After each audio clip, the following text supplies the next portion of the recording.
story of a people is told best by those who live it out daily. And when the history of that community is informative, inspirational, and insightful, it should then be shared with the world. The Clio Exchange does that. I have a choice of two evils. My own country that segregates and discriminates against me, and Germany and Italy, who are talking about they're the master race. How does your family feel about you now being in the military and being trained as an infantryman during wartime? Well, I'm not sure how they felt. I was always worried about my mother because of the concern that she had that I was at risk. And I used to write to her, well, to my family really, to my father. He could take it a little better, so I wasn't worried about him. Yeah, but that was a great concern.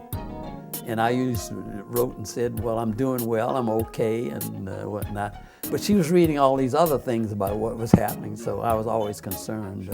And my brothers, they always felt guilty because one of them was a machinist, and he worked over the torpedo factory. And so they weren't going to draft him.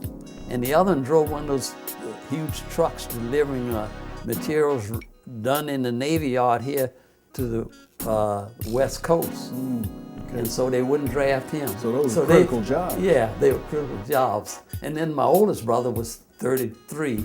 They wouldn't even draft him. So they felt kind of bad about their little brother. They're fighting in the war. Yeah, sure. And when you left the States, where did you embark from? We in Naples. Naples? Naples, Italy.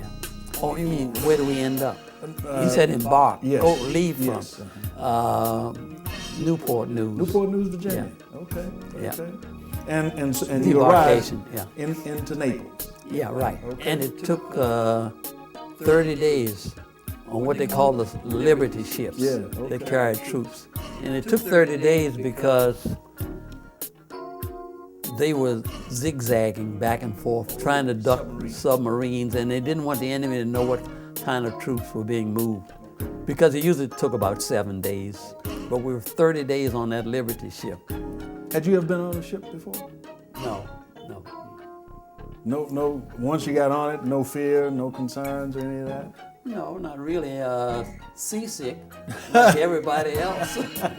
We suffered. Did you? Oh, yeah. 30 days, I guess 30 so. days, and we finally adjusted to it. But we were packed like sardines, like we were down in the hold of the ship, and they had bunks 3 high.